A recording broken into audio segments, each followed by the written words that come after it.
Hi, this is A. Wesley. That ain't tells it like a TIS. If you like my video, please give it a thumbs up and consider subscribing. Come I'm going to talk to you today about Celebrity Roundup. And this week's Celebrity Roundup, I'll be talking about the anniversary of Beyond the Gates and how they showed up and showed out for the NAACP award show and the passions and stuff like that. I also will be talking about Tina Knowles responding to Matthew Knowles when the reporter asked him about Tina. I also will be talking about this the Dwight Howard, the Amy Luciani drama that's been going on. Also, we talk about Fantasia responding to her father. I also will be talking about NBC Universal canceling Access Hollywood and the Caramo show and the Mike Wilcox show. Also, we were talking about CBS CBS closing down BET Plus streaming services and adding it to Paramount Plus. Those are just some of the and Rihanna house that got shot at last week. Those are just some of the stories I'll be talking about in this week's Celebrity Roundup. Like I said, this stuff with Dwight Howard and this girl, this Amy Lucian girl. Um, this is what she said. Let me get my glasses so I can read. Um,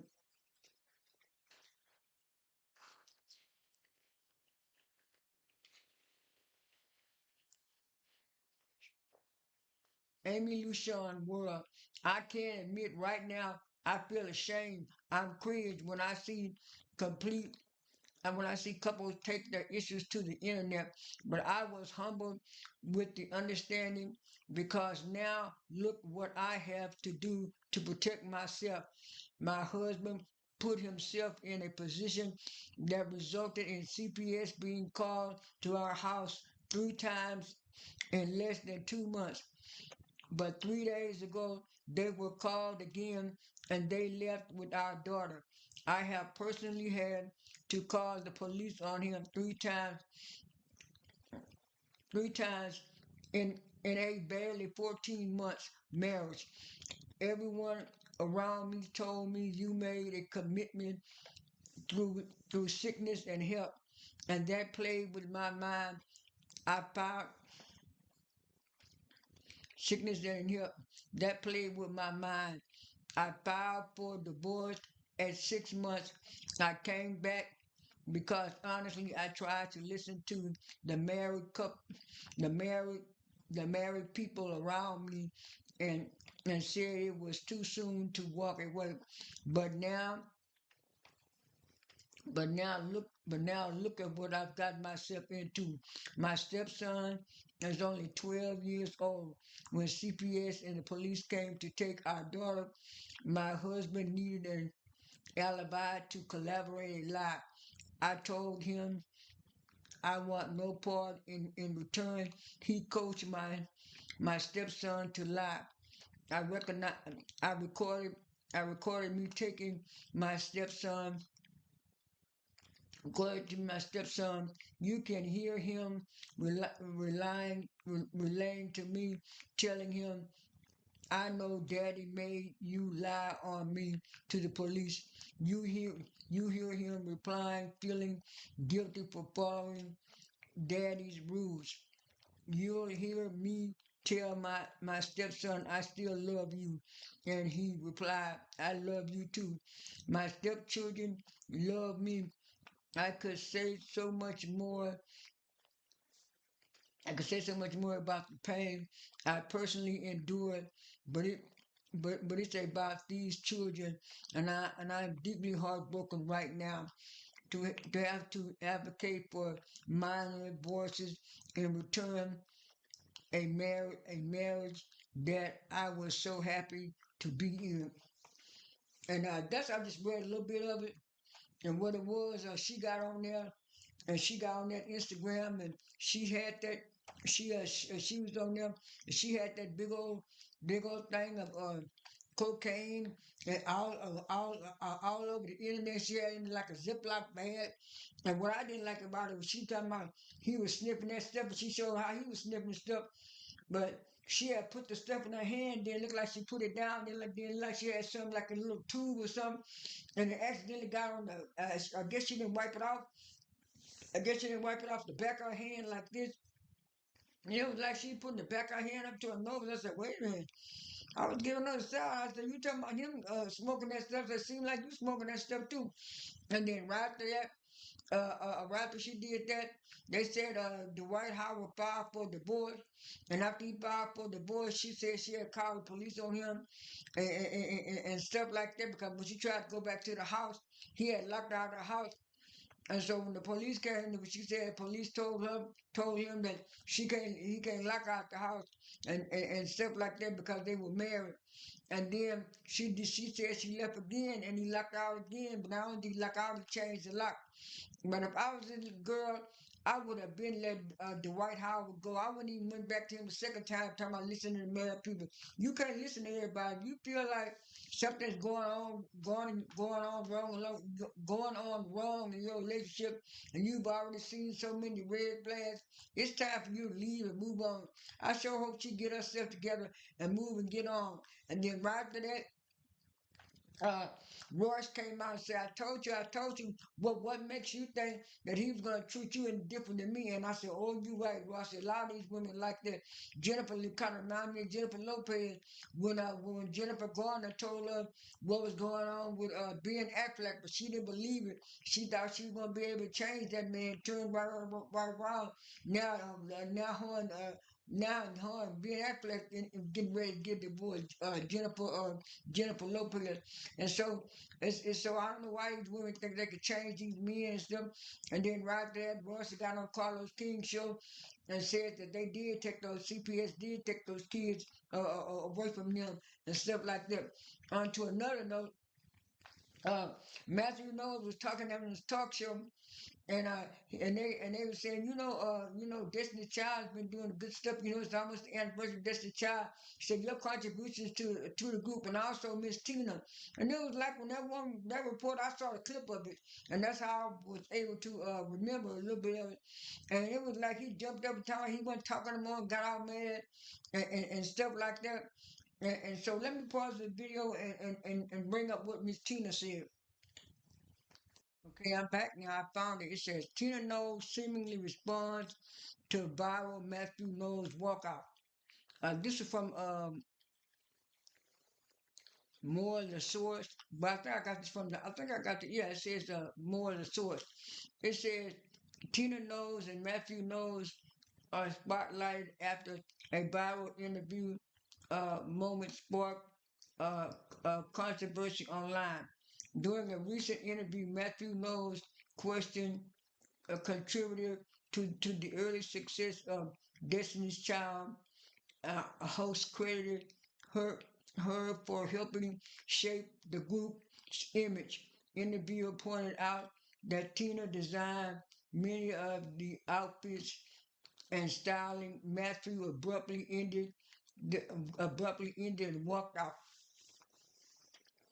It says the clip quickly spread across social media.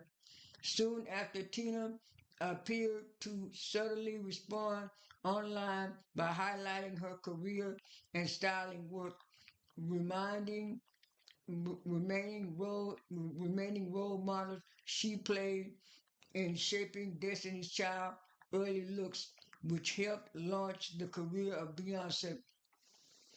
And these are what some of the fans are saying. They said, don't really matter who did what. On they the parents, Matthew quit his six-figure job and dedicated to making them a success, and Tina was against him doing so. So she doesn't think she deserves any credit. I disagree with that second comment because she did say when she was writing her book, she was saying that when they first came out, because they were unknown and not very popular at that time, she said they couldn't get no well-known designs to fix the fictional clothes for Destiny Child.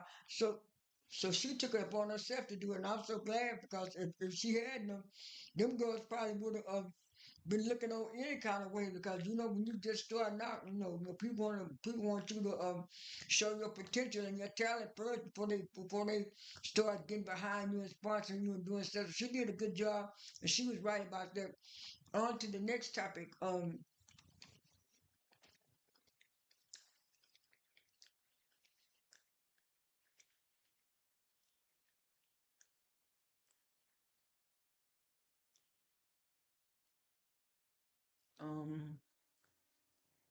right here it says Tasha K started a GoFundMe to help pay for CardiB.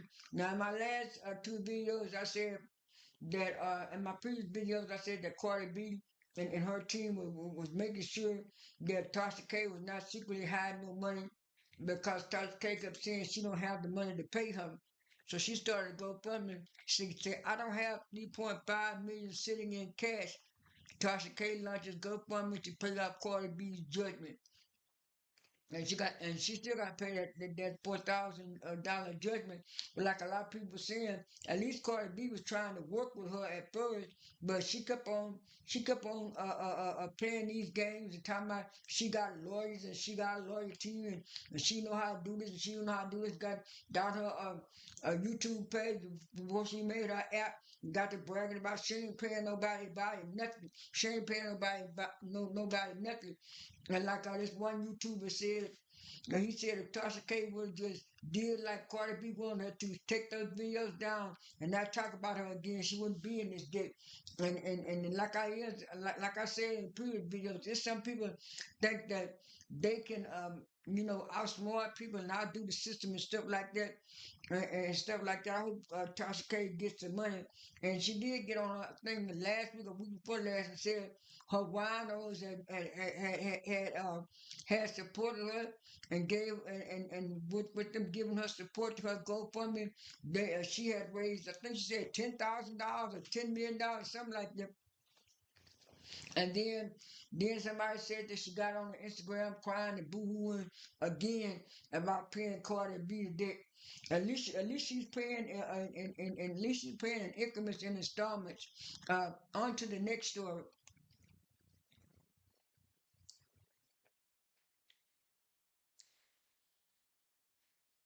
Oh, Britney Spears was arrested a few weeks ago. They said she was arrested for a DUI and a drunk driving. And it says Britney Spears representative representative breaks his silence after DWI arrest completely inexhaustible. I'm going to read Britney Spears DUI arrest. DUI arrest is now prompting a response. Representatives who say the singer plans to take accountability following the incident. Sparks, 44, was arrested near her home in Ventura County, California on Wednesday. Yeah, this was about 2 weeks ago. Wednesday, March 4th at 9:28 p.m. According to online police records, authorities booked her early Thursday morning at 3:02 a.m. And she was then later released at 6 o'clock in the morning, scheduled to appear in court on May the 4th. Like I said, when at first I was on that. I'm not gonna lie. At first I was on that Britney Spears, free Britney Spears train, but then it was like when she got on Instagram and started doing all those videos and people started talking about her, and then she moved. She said she's gonna move to Mexico so people could stop bothering her and she could be by herself and do her stuff. And then now she's back in California because New Mexico is not that far from California, and so it's like. I was for that, but it's like Britney Spears do need some kind of guardian, some type of kind of person over her because without that, she be out here wilding out. That's all I have for this story. And like I said earlier, Beyond the Gates had their anniversary and they were talking about it last week. 1 year anniversary, Beyond the Gates, 1 year anniversary, Beyond the Gates, Beyond the Gates. And then next thing you know, they were like I